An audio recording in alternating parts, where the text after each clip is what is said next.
આપનું સ્વાગત છે। ઈડર ખાતે મંત્રી ભીખુસિંહ પરમારની ઉપસ્થિતિમાં દી સાબરકાંઠા જિલ્લા સહકારી દિવેલા તેલીબિયા ઉત્પાદન સંઘ લિમિટેડના નવીન સાહસ સંયોગી ઓઇલ બ્રાન્ડનો શુભારંભ કાર્યક્રમ યોજાયો। સાબરકાંઠા જિલ્લામાં અન્ન અને નાગરિક પુરવઠા સામાજિક ન્યાય અને અધિકારિતા મંત્રી ભીખુસિંહ પરમારની ઉપસ્થિતિમાં દી સાબરકાંઠા જિલ્લા સહકારી દિવેલા તેલીબિયા ઉત્પાદન સંઘ લિમિટેડના નવીન સાહસ સંયોગી ઓઇલ બ્રાન્ડનો શુભારંભ કાર્યક્રમ ઈડર ટાઉન હોલ ખાતે યોજાયો હતો। આ કાર્યક્રમમાં મંત્રી ભીખુસિંહ પરમારે જણાવ્યું કે સ્વાસ્થ્ય અને ગુણવત્તા સાથે સંકળાયેલું સંયોગી ઓઇલનો શુભારંભ કરવામાં આવ્યો છે। ખેડૂતોને આર્થિક સદ્ધર કરવા અને છેવાડાના માણસની આર્થિક સદ્ધરતા માટે સહકાર સે સમૃદ્ધિ માટે સરકાર દ્વારા અથાગ પ્રયાસો કરવામાં આવી રહ્યા છે। ગાંધીજીના સ્વદેશીના વિચારને સાર્થક કરવા હેતુ ખેડૂતોએ પકવેલા દિવેલા અને મગફળીનું સંઘ દ્વારા ખરીદી કરી આ ગુણવત્તાવાળા તેલનું મૂલ્યવર્ધન કરવામાં આવી રહ્યું છે। આ સંઘે સ્થાનિક ખેડૂતોએ ઉત્પાદન કરેલા દિવેલા સહિત મગફળીની ખરીદી કરીને આ ગુણવત્તાયુક્ત સંયોગી ઓઇલ તૈયાર કરવામાં આવી રહ્યું છે। આ પ્રયાસ ગ્રાહકો માટે એક વિશિષ્ટ પસંદગી પ્રદાન કરશે। ગુણવત્તાપૂર્ણ અને સ્વસ્થ તેલનું પુરવઠું કરીને સ્થાનિક અર્થતંત્રને વધારવાની દિશામાં પગલાં લીધા છે, તે સરાહનીય કામગીરી છે। મંડળીના તમામ સભાસદોના સહિયારા પ્રયાસ થકી આ દિશામાં વધુમાં વધુ ઉત્તમ કાર્ય થાય તે માટે અનુરોધ કર્યો હતો। આ કાર્યક્રમમાં સાંસદ શોભનાબેન બારૈયા, જેસીએમએફ ચેરમેન શામળભાઈ પટેલે પ્રાસંગિક ઉદ્બોધન કર્યું। આ કાર્યક્રમમાં મંત્રીની ઉપસ્થિતિમાં સંયોગી ઓઇલ બ્રાન્ડનો શુભારંભ કરવામાં આવ્યો, જેમાં સંયોગી સિંગ તેલ બ્રાન્ડ, સંયોગી દિવેલા તેલ બ્રાન્ડ, સંયોગી કચ્ચી ઘાણી મસ્ટર્ડ તેલ, સંયોગી સનફ્લાવર ઓઇલ અને સંયોગી કપાસિયા તેલ એમ 5 બ્રાન્ડનું અનાવરણ કરવામાં આવ્યું। આ કાર્યક્રમમાં સાબરકાંઠા જિલ્લા દિવેલા અને તેલીબિયા સહકારી સંઘના ચેરમેન અશોકભાઈ પટેલ, અગ્રણી કનુભાઈ પટેલ, અગ્રણી પીસી પટેલ તથા મંડળીઓના સભાસદો ઉપસ્થિત રહ્યા હતા। રિપોર્ટર ચેતન જોશી, ઈડર। અહીંયાથી બીજે ક્યાંય દૂર ન જવું પડે અને અહીંયા જ એનું ઉત્પાદન થાય અને એનું બજાર સાથે જોડાણ થાય એના માટેનું અને આ એક સહકારીથી સમૃદ્ધિ સુધી જવા માટેની જો એક અલગ મંત્રાલય બનાવવાનું જો કોઈ કાર્ય જાણે કર્યું છે એવા આપણા યશસ્વી ગૃહપ્રધાન શ્રી અમિતભાઈ શાહ સાહેબના ફાળે જાય છે કે એમણે અલગ મંત્રાલય સહકારિતાનું ફાળવી અને સહકારી ક્ષેત્રનો વિકાસ થાય એના માટેના પ્રયત્નો કર્યા છે અને આજે આપણે જોઈ રહ્યા છીએ કે સહકારી મંડળીઓને સહકારી ક્ષેત્ર ખૂબ સારી રીતે પ્રગતિ કરી રહી છે। વધારે કંઈ ન કહેતા હું એટલું કહીશ કે સંયોગી બ્રાન્ડ જે લોન્ચ થયું છે એમને મારી હૃદયપૂર્વકની ખૂબ ખૂબ શુભકામનાઓ છે।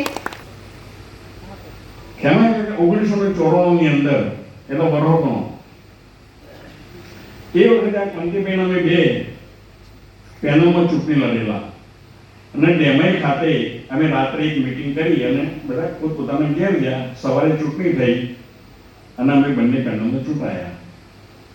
એમનો મત તો પાછો બેલેટ પેપર મને આપી દીધું, તમે નાખી દેજો એમ, આટલો ભરોસો। હવે એ વખતની વાત અને આજની કબડ્ડી કેટલો બધો ડિફરન્સ।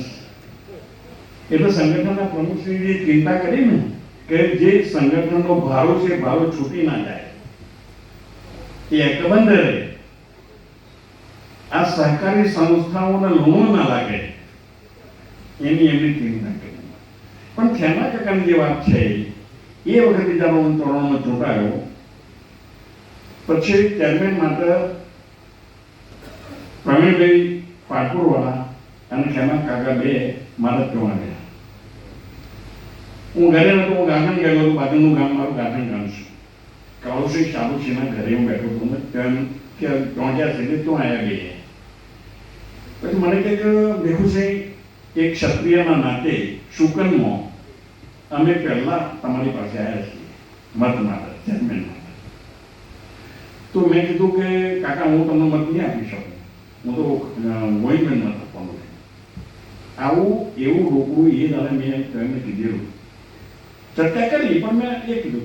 પછી જયસિંહ ચૌહાણ માર્કેટ યાર્ડ હિંમતમાં બેઠા હતા, મને ફોન મંત્રી હતા પોતે, મને બોલાવીને કીધું કે ભીખુસિંહ ખેમા કાકાને મદદ કરવાની। મેં સાહેબ એ બી બને, બીજું તમે જે કોઈ કરો પણ હું મત ખેમા એમને કેટલા મત છે મારા મહત્વ નથી મારા માટે, પણ હું ખેમાભાઈ ગોવિંદભાઈને જ હું તો મત આપીશ। છેલ્લે પરિસ્થિતિ ઘણી બધી લોબી વિગત નથી કહી શકતો, પણ છેલ્લે એવું બન્યું કે એક ઉઠ્યો, બે ઉઠ્યા, ત્રણ ઉઠ્યા, બધા ઉઠ્યા, અમે ગોવિંદભાઈ બે જ રહ્યા।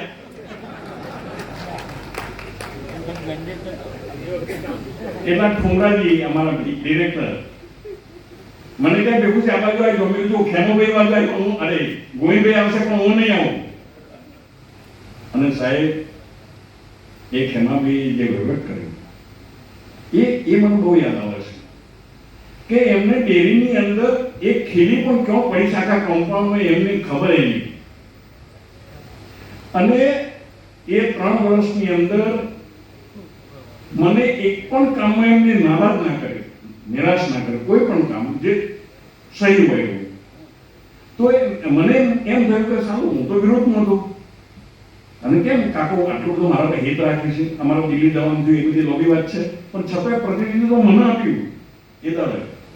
અને મને પછી મેં પૂછ્યું કાકા કેમ એકદમ આમ, કારણ કે તમે મને પહેલી ના પાડી ને આવું ચોખ્ખું બોલવાનું મને એટલે બધો કરતો મને વધારે ગૌરવ તમારા ઉપર છે. એ સ્વભાવ મારો હર હંમેશ રહ્યો છે. એનો અનુભવ મારા જેઠાભાઈને પણ છે, ચોમાભાઈને પણ છે. એટલે આવી બધી આ સહકારની જ્યારે વાત છે ત્યારે ફરી અમને કીધું એમ કે આ સહકારને કોઈ લોણો ન લાગે એ આપણે સહકારી આગેવાનોની જવાબદારી જોવાની છે. મિત્રો, અશોકભાઈ આ દિવેલા સંઘનું મેં બધું જોયું અને એ ખેમાભાઈના ગમે છે, ખેમા કાકાના, પણ એમનામાં જે ગુણો મેં જોયા છે, જે કામ કરવાની પદ્ધતિ જે જોઈ છે, એમને એમનો કીધું કે 2 કરોડ શેર ભંડોળનું આપણે 50 કરોડ સુધી લઈ જવાની વાત મૂકી છે. એમને કેટલો બધો ઊંચો ધ્યેય છે અને ખરેખર મને પાક્કો અને ખાતરીપૂર્વકનો વિશ્વાસ છે અને મારી ખાતરી ખોટી ના પડે છે એવો આ સંઘને તમે ઉપર લાવો કે બધી સંસ્થાઓનો એક નમૂનેદાર આપો આ સંઘ મને. મેં સોમભાઈને પૂછવાનું કે સોમભાઈ આ જમીન કેટલી હશે? તમે કહે કે 20 એકર જેવી જમીન હશે. દીર્ઘદ્રષ્ટિ રાખી હશે, કેટલું આગળનું જોયું હશે. ત્યારે એમની એ વખતે આ જમીન લીધેલી અને આજે ઘણી બધી એની કિંમત વધી ગઈ. એ બધા આપણા બધા સભાસદોના હિતમાં છે. એટલે મિત્રો, આ તબક્કે અહીં આવવાનું થયું એ તો શોભનાબેન હવે તમારે એક વાત કહેવી હતી પણ અમે નીકળી છતાંય કીધું કે કહી દઉં છું કે શું કહેવું હતું કે જે મને પાઘડી પહેરાઈ છે સંજોગો એ નતા હતા જે સંજોગો ઉભા થયા હતા અને છતાંય આ પાઘડીની લાત રાખી એ બદલ સહકારી આગેવાનોનો ખૂબ ખૂબ આભાર અને અભિનંદન. ફરીથી આ સંઘ ફાલે ફૂલો થાય એવી અપેક્ષા સાથે મારી વાત પૂરી કરું છું. ભારત માતા કી જય, વંદે માતરમ, જય જય ગરવી ગુજરાત.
આવા ન્યૂઝ જોવા માટે સાબર આવાઝ યુટ્યુબ ચેનલને સબસ્ક્રાઇબ કરો અને લાઇક કરો, જેથી હવે પછીના દરેક સમાચાર સબસ્ક્રાઇબ કરેલા હશે તેઓને નવા સમાચારની માહિતી મળી જશે.